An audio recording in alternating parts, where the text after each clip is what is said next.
Welcome to the deep dive. Consider this. If we keep going the way we are, gender equality globally, it won't be a reality until, well, sometime deep into the 22nd century. It's a sobering thought, isn't it? It really is. And right now, here in 2025, almost a third of all countries are caught up in state-based conflicts. That's a shocking number. And it leads to these terrifying surges in conflict-related sexual violence we're seeing. Exactly. Okay, so let's unpack this. We've really immersed ourselves in two main sources for this deep dive. Right. First, there's the Georgetown Institute for Women, Peace and Security, GAWPS. They have this report, Conflicts to Watch in 2025, focusing on women, peace, and security in, well, what they call a more volatile world. Hmm. And the second, that comes from UN Women and Men Engage. They're providing insights around the 30th anniversary of the Beijing Platform for Action. Which is such a foundational document for gender equality. Absolutely. So our goal today really is just to cut through the noise, Yeah. get beyond the headlines and understand the core issues facing women globally this year. We're aiming for those key insights, those maybe surprising facts that help you really get a handle on the situation. Yeah, without feeling totally overwhelmed by all the detail. And looking at these sources, a really disturbing pattern emerges, doesn't it? Definitely. What are you seeing? Well, it seems like women's rights themselves are increasingly becoming a battlefield, a direct target. Both in conflict zones and like broader society. Precisely. We're seeing more restrictions on freedoms women fought so hard for. And this rise in sexual violence and conflicts, the harassment of women's rights defenders, it's incredibly alarming. Yeah, the GIWPS report is blunt about it. It talks about the determination of genocide in several conflicts. And specifically targeting women through horrific acts like rape and reproductive violence. It's chilling. And legally, that involves the intent to destroy a group, right? Often by attacking women to prevent future generations or just terrorize the community. Exactly. It's a very deliberate, calculated form of violence. And then shifting slightly, but still crucial, is this Beijing platform anniversary. 30 years. Hmm. It's a really key moment. For anyone not familiar, it's this huge international framework for gender equality. So this anniversary is a big chance to look back, isn't it? Absolutely. To assess what progress has actually been made, or maybe more importantly, what hasn't. And figure out what needs to happen now. That's right. Because, the fact that we haven't seen more progress since Beijing, it really highlights these deep systemic problems that are still there. It really underscores the need for like a renewed push, more effective strategies. Definitely. Okay, so let's dive into some of those specific conflict zones the GIWPS report flags. Afghanistan. I mean, the picture painted there is just devastating. It really is.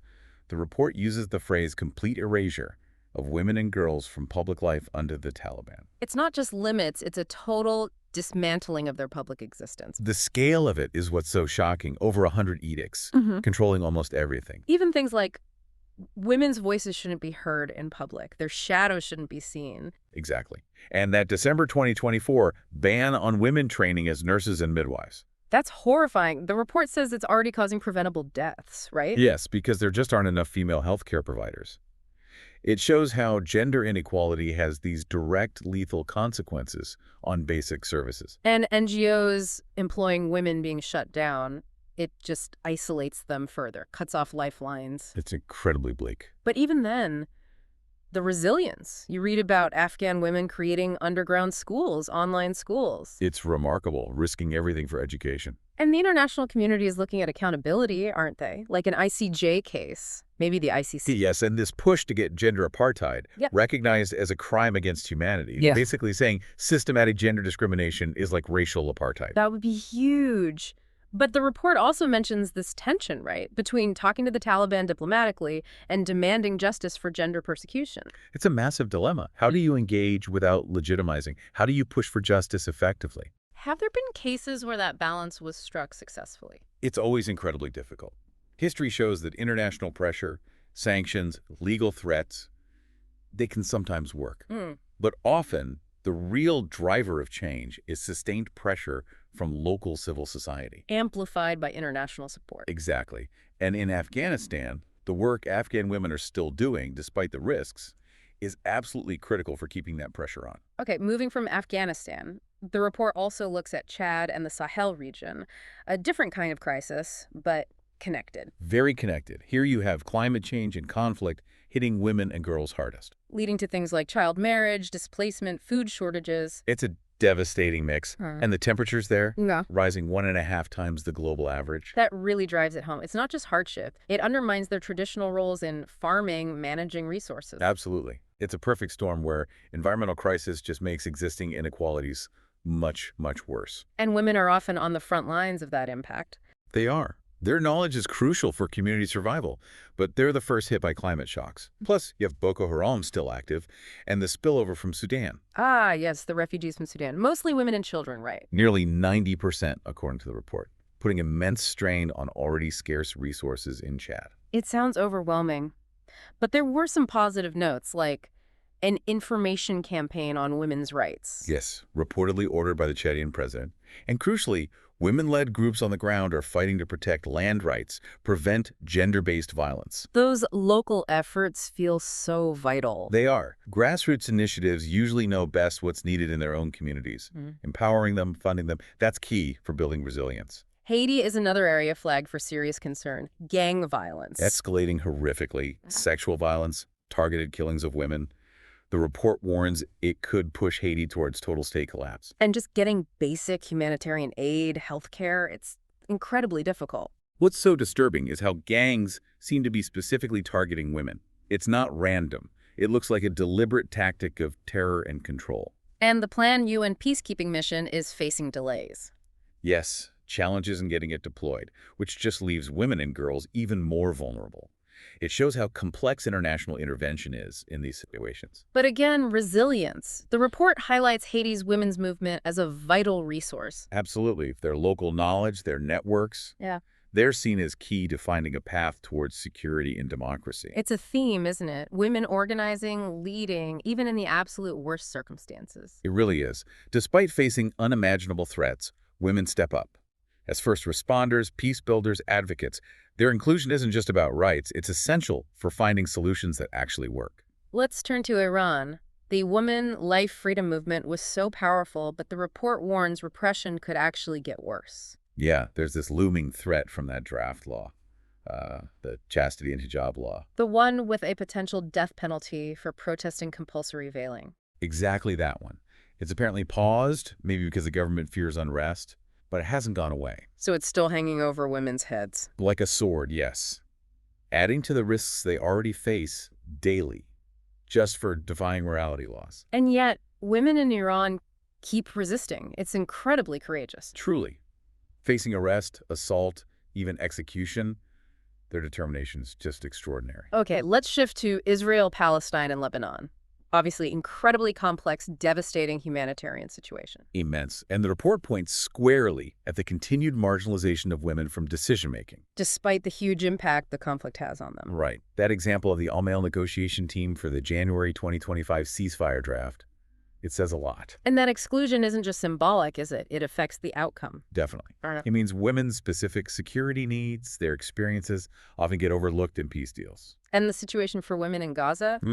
It's described as catastrophic. Heartbreakingly so. Yeah. Healthcare collapsing, made worse by the UNRWA ban, impacting sexual and reproductive health massively. The report mentioned C-sections without anesthesia. Unimaginable, isn't it? Plus the acute food insecurity bordering on famine hitting pregnant women hardest. And potential annexation in the West Bank and Golan Heights brings other risks, like arbitrary imprisonment, sexual violence. Yes, the report flags those as serious potential threats for women there. But even here, Lebanese women are noted for their peace-building work at the community level. Vital contributions, often unrecognized, even though they seem excluded from the high-level talks. It's that same pattern again. Essential work on the ground, but sidelined from the formal process. Exactly. And it's a huge gap. Recognizing their work is one thing, but ensuring their meaningful participation at the negotiating table is crucial. Otherwise, the peace deals won't be as comprehensive or sustainable. Precisely. It undermines their rights and limits the potential for lasting peace for everyone. Okay, what about Libya? The report talks about a worrying regression in women's rights there. Yes, even as there's been some economic or political progress, like municipal elections. What kind of regression? The reintroduction of this Public Morality Protection Unit, and it's bringing back discriminatory rules, compulsory veiling, needing male guardians. That's a huge step backwards. It really is. It shows how fragile progress can be, if rights aren't deeply embedded in law and society. And the concern is this might get overlooked because of other global crises. That's a real risk. The interim government seems to be using these restrictions to consolidate power, potentially normalizing gender-based violence. It's crucial we keep focusing on Libyan women's rights. But Libyan women are still active, aren't they? The report mentions them as local negotiators. Yes, playing crucial, often unsung roles in community mediation, showing resilience despite the setbacks. So again, it highlights the need to support and amplify women's leadership at all levels. Absolutely. Their ability to bridge divides, find local solutions, it's invaluable, especially when their freedoms are being restricted. Moving to Myanmar. Huge participation by women in the pro-democracy movement. Very prominent, yes. But the report flags a major concern. There's no clear plan for their protection or inclusion going forward. And historically, they've been left out of peace talks. Largely, yes. And that pattern seems to be continuing, which is deeply worrying. Especially given the challenges they face now: displacement, trafficking, sexual violence. Economic hardship, risk of death. Yeah. It's extreme. Over 70% of the displaced and refugees are women and children. It just highlights their vulnerability. There was an ICC arrest warrant mentioned for a junta leader. Yes, for crimes against humanity, including sexual violence against the Rohingya.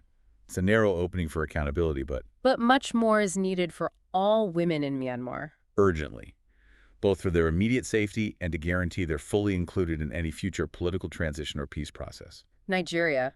The report points to ongoing risks there, too. Sexual violence, displacement. Economic precarity, especially in the northeast, where Boko Haram is still active. The statistic for sexual violence there was shocking, something like 2/3 of women. Appalling, yes. Around that figure experiencing some form of sexual or gender-based violence. And women are also much more likely to be in extreme poverty. But there are openings for progress. Yes, the report mentions a strong network of women civil society leaders, and there's growing recognition, societally and politically, of just how devastating gender-based violence is. That's hopeful. It is. But the big barrier remains the massive underrepresentation of women in political leadership. Despite their contributions to the economy. Exactly. It means their voices, their needs, often aren't reflected in policy. Sudan. The report uses stark language here: genocidal violence, worst displacement crisis globally, famine, widespread sexual violence. It's described in horrific terms. And Sudanese women face unique challenges just accessing aid, often compounded by the stigma around rape, which stops survivors seeking help. And internationally, attention is waning. There's a worrying trend of growing apathy, despite the sheer scale of the atrocities. What needs to happen? Well, the scale of violence, especially the genocidal violence and systematic rape in Darfur, demands an urgent, sustained international response. And women must be central to any peace talks this time. Absolutely non-negotiable. Their historical exclusion can't be repeated. Their voices, experiences, needs have to be front and center. The ICC investigation in Darfur offers some hope for accountability. A crucial, though limited, opportunity, yes. Syria. Still precarious. Threats to women's rights, especially in areas controlled by Hayat Tahrir al-Sham. Yes, significant security challenges there. And ongoing, though unconfirmed, reports of attacks on women and minorities. But also an opportunity for more political participation addressing past harms. There is. And the announcement of a feminist political track for peace building is potentially significant, a roadmap for more inclusive governance. And Syrian women are leading efforts to document victims. Yes, playing a vital role in documenting experiences, which is crucial for long-term accountability and justice. Ukraine, obviously a deeply concerning security situation for women. Highly precarious. And the report raises alarms about current ceasefire approaches lacking specific gender components or accountability mechanisms. Especially worrying for women in potentially occupied territories. Extremely. Any deal that doesn't prioritize women's safety and accountability for reported war crimes, including sexual violence, well, the consequences are dire. It could signal impunity. Ukrainian women have stepped up massively during the war, haven't they? Taken on hugely expanded roles. But the funding actually reaching local women's organizations is alarmingly low. Which hinders their work. Yeah. Documenting abuses, supporting survivors. Exactly. It's essential the international community boosts support for these groups and ensures women are fully involved in peace talks and reconstruction. Okay, last one from the GIWPS list. Yemen, a decade of conflict. Women's well-being at a tipping point. That's how the report frames it. They're hit hardest by resource scarcity, natural disasters. Made worse by movement restrictions because of male guardianship rules. Tragically, yes. And the peace deal is stalled, with no clear plan for women's participation in future talks, despite their past involvement. So the worry is their needs will just be ignored. That's the major concern. Especially with repressive morality laws in place, getting them meaningfully included in talks and addressing their specific challenges is vital for any lasting peace. Wow. Okay, that's a sobering tour of global conflict zones. So, having looked at those challenges, let's pivot to the calls to action. UN Women, Men Engage. What's the overarching message? It's clear and pretty simple, really. Everyone has a role to play in advancing gender equality. It's not just a government thing or an activist thing. It's for everyone. Exactly. And UN Women lays out some really concrete actions for governments. Like what? Things like investing seriously to close the digital gender divide, pouring resources into social protection, public services, especially care services, to fight poverty. Practical stuff. Very practical.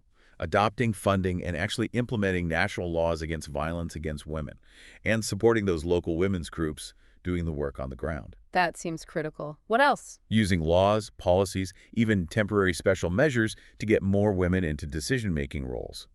Having fully financed national plans for women in peace and security, funding women's groups in crisis zones. Right. And finally, making sure women's rights and leadership are central to climate action, investing in green jobs for women. So those are the big government actions. What about for individuals, for you listening? The call is to step up in our own lives. Yeah. Engage with things like the UN Commission on the Status of Women, especially now with the Beijing Review. And UN Women has that hashtag for all women and girls campaign. Yes, and it breaks down into specific actions people can take. Demanding laws are enforced, supporting organizations, educating the next generation, Amplifying marginalized voices. speaking out against bias when you see it, advocating for women in leadership. Is a whole range of things. And Men Engage adds another important layer, right? About patriarchy and the role of men. A crucial one.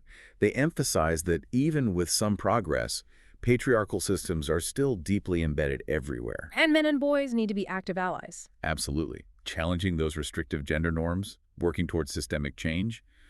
They also point to the worrying backlash we're seeing against women's and LGBTQIA+ rights. And funding cuts for gender justice work. Yes, it's a serious pushback. It's important to frame feminism correctly, too. The point Men Engage makes, it's not a threat to men. Not at all. It's about finding healthier forms of masculinity, rooted in care, respect, equality. It benefits everyone. Looking at the numbers for 2025, political leadership is still overwhelmingly male, isn't it? Starkly so.